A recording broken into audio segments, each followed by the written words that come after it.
western, eastern Japan. It's too early to say how many people are missing, dead or injured, of course, at this point, although we heard a number there from authorities that the scope was perhaps around 8, but the fear here, of course, is that that number will, unfortunately and sadly, rise. An extremely powerful 8.9 quake struck about 150 kilometers off Honshu province, and that was just a few hours ago. That's an unprecedented quake for Japan. They're used to many quakes, but not of this magnitude when you're talking about 8.9, and there have been half a dozen or so serious aftershocks, some up to 6.8, so that is an earthquake in itself as an aftershock. Now, a tsunami, of course, that's that great speeding wall of water slamming into the coastline. That was just a short time ago, and a number of waves following that too. It rolled over towns and farm fields, and of course there were many, just not the one, but this one was the dramatic, when you see this wave of water and mud with boats, trucks, cars, and indeed people too. That is the sad story that we are following here as this unfolds before our very eyes, and you see there fires on the ground. Now, motorists were ahead of the wave. They tried to escape, of course, to move faster than that wave as it approached. You can see them there, and just look at that fire. Now, several have erupted across the area that was hardest hit. This is actually an oil refinery in the city of Chiba.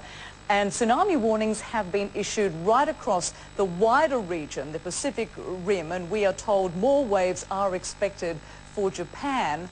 And while watches and warnings are up in some 20 or so countries now, we're hearing, in the Pacific, that's from the Philippines to Russia, Guam, Australia, Indonesia, Taiwan, a whole range, and the U.S. state of Hawaii. Evacuations are now underway, so we're keeping a very close eye on that. All right, Kyung La is on with us now. I'm not sure if you're on the line or they're live in the studio. On the line, I'm hearing. Kyung La, we haven't spoken for a while now. No doubt you've had an opportunity to gather some more information on this. What are you able to tell us, particularly about the tsunami and the effects there on the coastline? Well, information actually has been really difficult to gather, Rosemary. Let me explain why. This is one of the only phone lines we have out of the Bureau. Phone lines are very difficult to get right now, whether it be a mobile line or it be a landline. The system is simply jammed as people are trying to reach their loved ones, especially if they're trying to reach up north. So the infrastructure right now is simply overloaded. It's only 3 hours since the initial quake struck.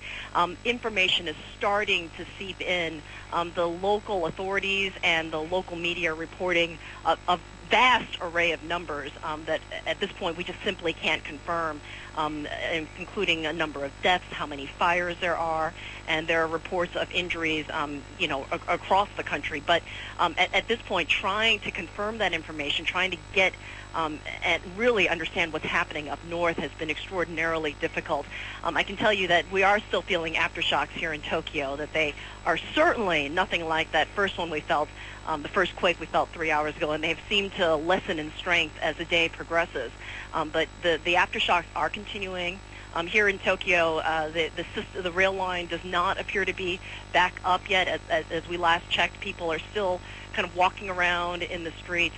It's a bit of an extraordinary sight. If you go by any of these parks, the parks are simply filled with people who are standing around trying to figure out what they're going to do next. So it's really been a bit of an unusual day in Tokyo as people try to sort of gather their thoughts and try to remain calm and try to respond in a calm manner. We want to make clear the situation in Tokyo is vastly different than what's happening up north. Up north is the impact of the tsunami. It is the immediate emergency, trying to rescue people out of that region, trying to collect the lives there, trying to make sure that people are okay and try to respond to that initial emergency. Here in Tokyo, because we have such a dense population base, you have 13 million people here in this city, and if you don't have effective public transit, you really are going to have a serious problem. The people, for the most part, are behaving very calmly. A lot of the buildings have been evacuated. We're the only people left in this particular building. And at this point, it's the evening commute home. but there's no easy way to get home now. Yeah, and Kyung-la, you mentioned something earlier that when the rail line stops, that's when people, certainly in Tokyo, know that this is a serious situation because they are used to earthquakes all of the time. But once the railways stop, that's a different story, isn't it? Once the railways stop and then they announce that they will be shut down for a while, that is extraordinary. This is a country where if your train is maybe 10 or 15 seconds late, you start to question it. You start to wonder what's wrong. So when a rail line, and there's an extensive rail system here in Japan, when it's completely shut down, that signals that there is a national emergency going on, and certainly that's what Japan is experiencing right now. And as you mentioned too, it is very difficult to confirm information in a situation like this. It's ongoing. This is not over yet. People are still waiting for more waves, more tsunamis there in Japan and right across the Pacific Rim. But we were hearing information a little earlier about confirmed deaths, 8 confirmed deaths. But unfortunately, I mean, that number will rise in this sort of situation. I can tell you from listening to just the various national newscasts here, many people are saying that the number is much higher. We have not been able to confirm any numbers, but certainly when we're talking about a magnitude, an earthquake of this magnitude, an impact region that is so wide, we're expecting that there could be a rise in those initial numbers. And of course, the witness reports we've received from people there in Tokyo, as you point out, and as they pointed out too, a very different situation for people in Tokyo. It's a very sturdily built city, 13 million people, as you said, and for those people, they're very calm. But of course, it's along the coastal areas because of these ongoing tsunamis where the danger is. And what sort of mechanisms are in place for people when those waves do come ashore? Japan is built with an emergency broadcasting system, and as soon as there is a tsunami warning or alert issued, there is an immediate bulletin issued, whether it be via mobile phone, television, radio. This is one of the most plugged-in countries in the world.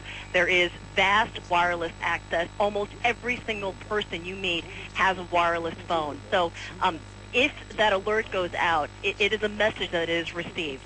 And this country prides itself on getting the word out very quickly.